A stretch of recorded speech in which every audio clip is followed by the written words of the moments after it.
राजधानी दिल्ली में बुलडोजर का कहर जो है वो लगातार जारी है। हम इस वक्त मौजूद हैं नगली विहार इलाके में। आप देखें, नगली सक्रावती वार्ड के अंतर्गत आने वाला ये नगली विहार का इलाका है। आप देखें सामने जो Holi world senior secondary school है वो मौजूद है, और पीछे पूरी जो एक कॉलोनी बना दी गई थी उसको जो है पूरी तरह से डिमोलिश कर दिया गया है। आप देखें जो डीडीए का बुलडोजर है वो लगातार कार्य करता हुआ, 3 बुलडोजर जो है वो यहाँ पे मौजूद हैं, और कॉलोनी में प्लॉटिंग के लिए जो बाउंड्रीज खड़ी की गई थी उन सभी को ध्वस्त कर दिया गया है। जी हाँ, पूरी तरह से ध्वस्त कर दिया गया है। हालांकि जो 2 या 3 मैं कहूँ जो पक्के मकान जो है वो बना दिए गए हैं बीच में कॉलोनी के, उनको जो है छुआ नहीं गया, लेकिन जितनी बाउंड्री वॉल थी, जो डीपीसी जिसको कहा जा सकता है, वो पूरी तरह से ध्वस्तीभूत कर दी गई हैं, मिट्टी में मिला दी गई हैं। ये तस्वीरें हैं यहाँ की नगली विहार की। एक बार एक साथी पत्रकार मौजूद हैं, उनसे जानेंगे कि कब की ये घटना है, किस तरह से हुआ, कब ये कॉलोनी कटी, और आज डीडीए का जो बुलडोजर है वो किस समय यहाँ पे पहुंचा। और ऋषिपाल नाम है। ऋषिपाल साहब, बहुत बहुत स्वागत है आपका। जी स्वागत। ऋषिपाल जी, कब ये कॉलोनी कट गई अचानक से, और डीडीए को आज डीडीए की आंख कैसे खुली अचानक? ये देखिए, मैं बताना चाहूंगा अपने दर्शकों को, जैसे कि यहाँ देखा गया नंगली में जो है यहाँ पे एमसीडी और डीडीए की मिली जुली भगत से जो है यहाँ जो 6 महीने साल के अंदर जो है वो प्लॉटिंग कर दी जाती है, लेकिन पिसता कौन है? गरीब आदमी।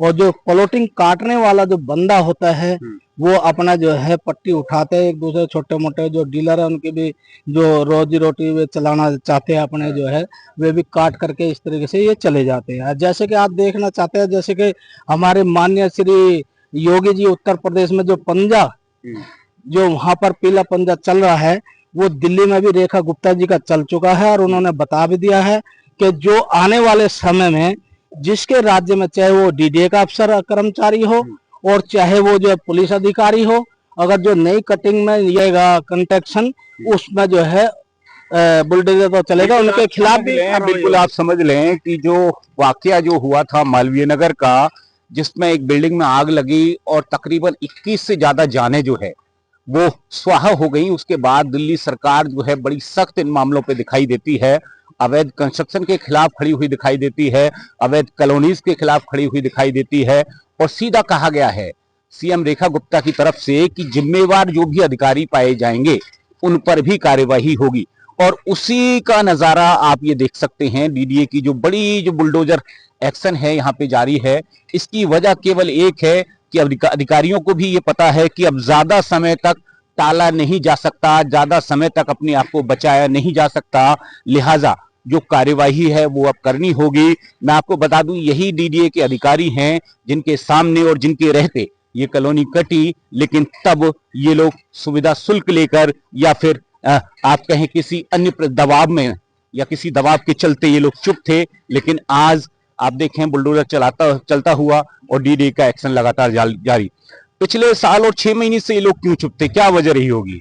इनकी वजह ये रही है कि मतलब हर जो है आज की डेट में भ्रष्टाचार जो है, हमारे एमसीडी और डीडीए सबसे ज्यादा भ्रष्टाचार है। जो यहाँ पर जो है कोई आदमी बाहर विदेश से, हरियाणा, उत्तर प्रदेश और बिहार और हरियाणा से जो यहाँ पर आके लोग बसते हैं, अपना किराए से बचना चाहते हैं, वे जो है इस तरीके से जो वे ले लेते हैं कि हमारे छत पे जो है, हमारे सिर पे जो छत आ जाए, और इस तरीके से। लेकिन उनको गरीबों को भी नहीं पता होता है। यहाँ पर जो बता दो आनंद कौशिक जी अपने दर्शकों को कि जो हमेशा पिसते तो वे ही हैं, गरीब आदमी। लेकिन वो गरीब आदमी सस्ता देख करके अपना जो है किराए से बच करके जो है, किराए से बच करके यहाँ पर जो है ये जमीन ले लेते हैं। और डीडीए जो है, डीडीए एमसीडी जो आंखों में जनता की जो धूल झांक करके वो इस तरीके से पब्लिक के साथ खिलवाड़ करती है।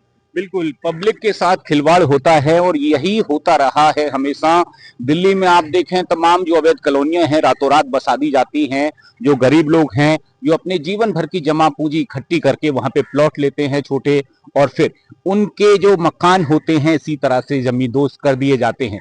यहाँ आप देखें 2 से 3 मकान जो है वो इस बिल्डिंग, इस पूरे जो प्लॉटिंग है इसके अंदर अभी तक बने हुए हैं, यानी पक्का जो निर्माण है वो हो गया है, लेकिन शायद से उनको नहीं तोड़ा जाएगा। अब उसकी वजह क्या है, ये एक समझने वाली बात है। हालांकि पुलिस के, डीडीए के तमाम जो अधिकारी हैं वो लोग यहाँ पे मौजूद हैं, या फिर उनको कुछ वक्त दिया गया है अथवा उनसे कोई बातचीत की गई है, ये बातें जो है वो समझने वाली हैं। इसमें कोई मंत्र नहीं लगता कि इन बातों को किन शब्दों में आपको समझाया जाए, क्योंकि पिक एंड चूज जो है वो जब होता है तब आप अंदाजा लगा सकते हैं कि उसके पीछे कहानी जो है वो क्या रही होगी। अब आगे और किस तरह का एक्शन होगा, और फिर ये कॉलोनी कब आबाद हो पाएगी या कितनी बार इसको ध्वस्तीभूत किया जाएगा, ये देखना बाकी होगा। सहयोगी गौरव कुमार के साथ मैं अनंत कौशिक।